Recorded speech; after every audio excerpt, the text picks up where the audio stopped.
I only considered Jack's one. One second. This, we did, oh, this is his third. Oh, this is his third. This is fourth, right? This is, All right, we'll, and I don't have a request. We don't have a request. Well- Okay. we'll discuss this in just a second. Looks like we'll now begin our board meeting at 6 p.m. This is not a normal this is a special meeting. Do we have any requests tonight? I do not have any advance requests on the agenda, but we do have one director that is attending remotely, so we'll need to address in accordance with AB 2449, please. Okay. Jack, are you requesting to attend this meeting remotely since there's nothing in writing from you? Yes. Okay. No. Which category would that fall under? The emergency category? Similar to the previous? Be the same as the previous meeting. Okay. Mr. Kwong, are we following the correct protocol so far? Yes, you are. And I think Government Code Section 54953 allows for an oral request to be made such as this. If Director Curtis is going to go under the emergency circumstances, I understand that he has a physical condition that does not allow him to attend physically the meetings. And so this is a proper request. It's up to you as the quorum of the board to then vote to accept his attendance on that basis. I think before you do that, I think Mr. Curtis, Director Curtis needs to indicate whether or not anyone over the age of 18 is in the same room as he is at this point in time. Robert, before we go that far, just so we can clarify, Yeah. because we need to at least have the conversation. This, Jack has already used 3 consecutive meetings, the emergency circumstances request. So this would be the 4th request. It's not 4th month, it's the 4th meeting because we've had 3 in quick succession here. So I want to make sure we're following the 3 consecutive months, 20%, all those sorts of components of 2449. That's a good question. Based on my reading and my interpretation of it, 3 consecutive months worth of meetings is still within the bounds, would be the limitation for which to determine the bounds in which he is, Director Curtis is requesting. So you're right, you had a series of meetings very, very quickly, but he's still within the 3-month time period if in fact we're counting since the first time he used it. Once that 3 consecutive months is over, it doesn't matter how many meetings took place in that 3 consecutive months, he'll have used up his entire emergency circumstances basis for attending remotely. So how does the 20% of meetings component of that apply? 20% of the meetings, if I'm correct, Allison, you gave me a number anywhere between 15 and 17 total meetings a year. So 20% of, let's say the top number 17, what does that come out to? Basically no more than 3, right? Plus, 3 plus. Right. So The question in my mind is there a Yeah. 2-pronged calculation, 3 consecutive months or 20%? What happens if you use the 20% all in 1 month? I think the 2 are used as a upper bounds. If the 3 consecutive months allows a particular director to, let's say, attend remotely to 8 meetings in that 3 consecutive months, I don't see a problem with that at all. The 20% is really another way. It's in the disjunctive. So you would, in this case, use the higher number or the higher limit allowance, which is the 3 consecutive months in your case. So it's March, April, May. With no limit on the number of meetings. Right. That's a time.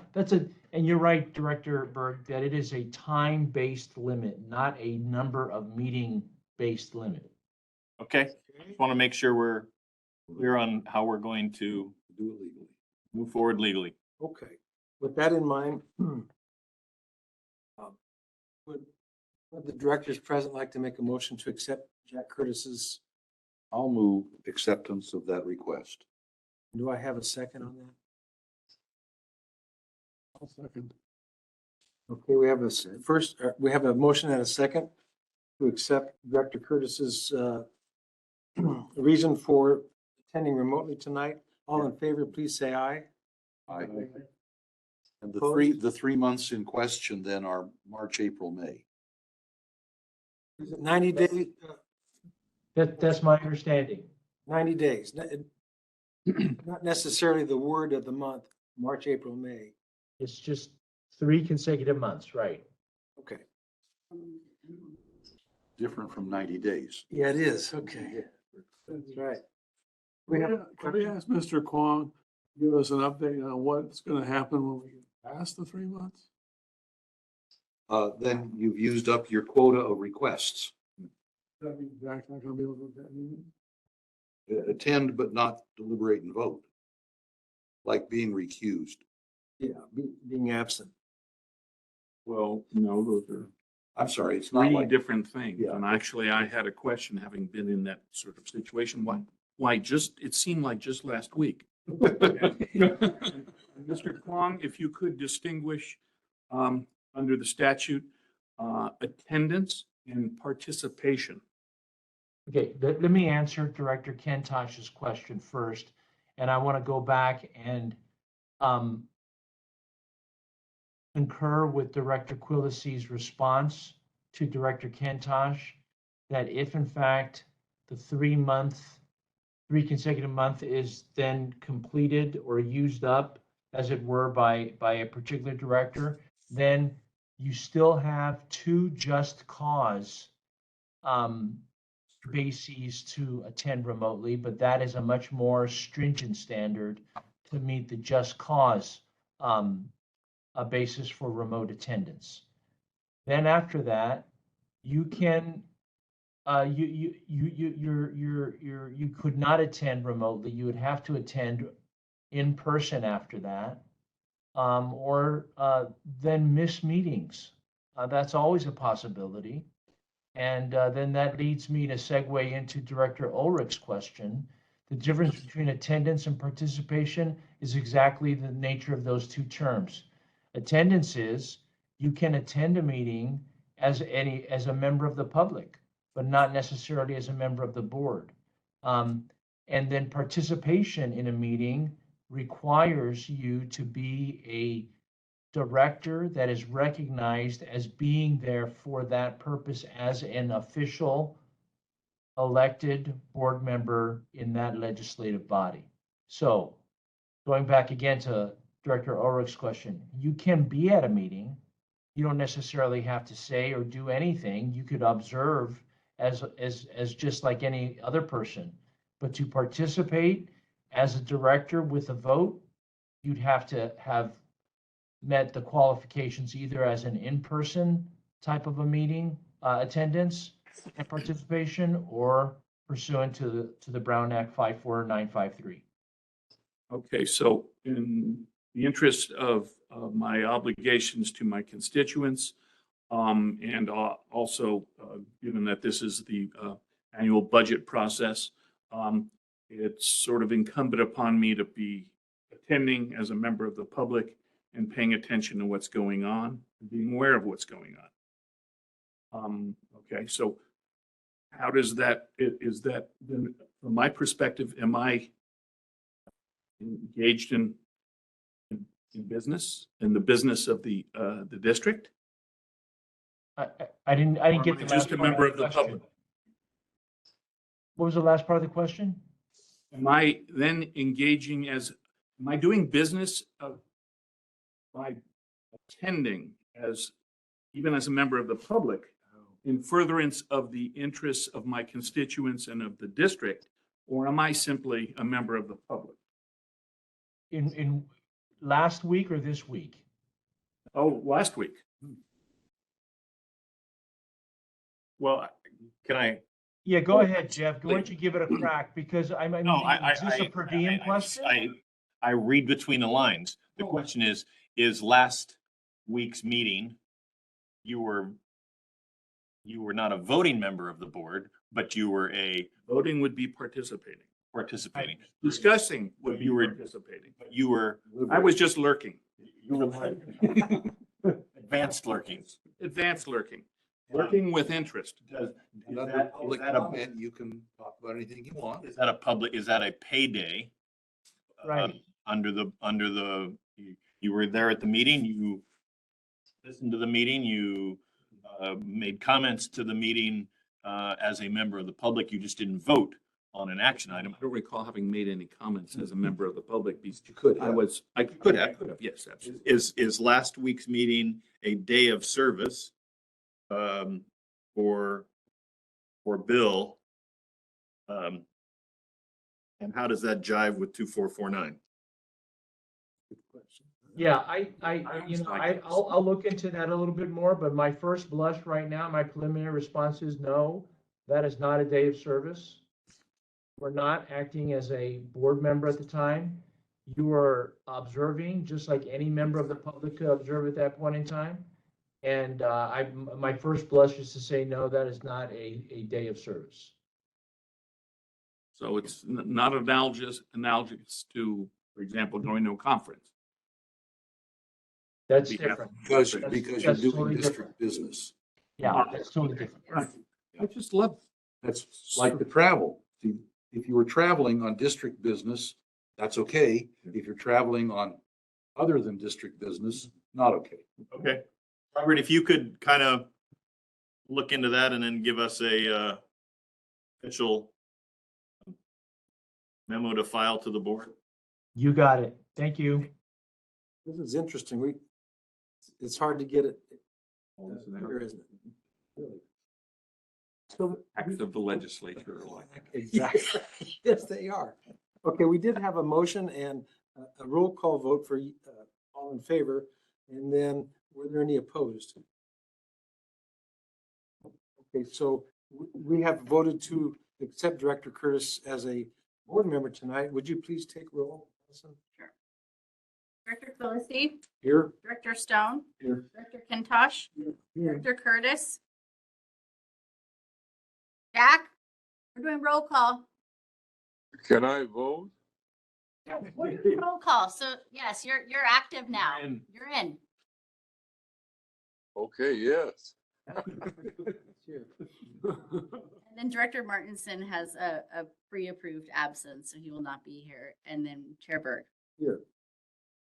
Okay, let's stand for. And just for the record, Chair Berg, can we get Director Curtis to state on the record who is with him in the room, if anyone at this point in time, who's over the age of 18, whether it be a caregiver or otherwise? At this time, there's no one in the room with me. I'm here all by myself. And just for the record, if my physical training continues on this way, I hope to be at the next meeting. Fantastic. Okay, let's stand for the flag. Left out. You know, it's going to become a syndrome. A little long. States of America. The republic for which it stands, one nation, under God, indivisible, with liberty and justice for all. And on top of it, I'm sitting next, Surely. I'm sitting next to the guy wearing shorts. Okay, item 4, this is a special meeting, so there are no additions or amendments to the agenda. Moving on to item 5, public concerns, Nobody present? public tonight. Item 6A, 6B, and C, one motion, roll call vote. Okay. Item 6A, B, and C, final budget fiscal year 2023-2024 adoption. Anything further, Jeff? No, we had no structural changes to the budget. We made a couple of typo corrections just for administrative purposes, but structurally what you saw at the presentation of the budget and the study session, it's still exactly the same. Any director comments? I'd like Worked good last week. a motion for six A, B, and C. This is A, B, B, but A, B, and C, please. That motion. I'll second. Okay, we have a motion and a second to approve item 6, final budget. Sorry, roll call, please. Director Curtis, Yes. Director Ulrich, Yes. Director Kentosh, Yes. Director Stone, Yes. Director Quillisi, Yes. and Chair Berg. Yes. Very good. Item 7. Are there any board member comments this evening?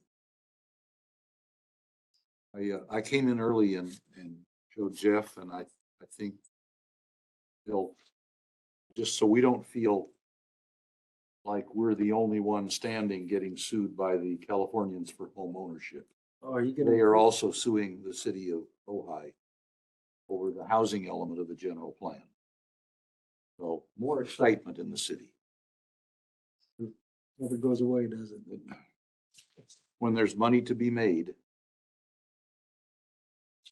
Otherwise, end of report. Jeff, any comments from the general manager tonight? No, nothing to add. This meeting turned out to be almost record breaking. We'll now adjourn the meeting at 6:16. That's a record. It's close. Even with all the discussions. So it wasn't a regular meeting. Right.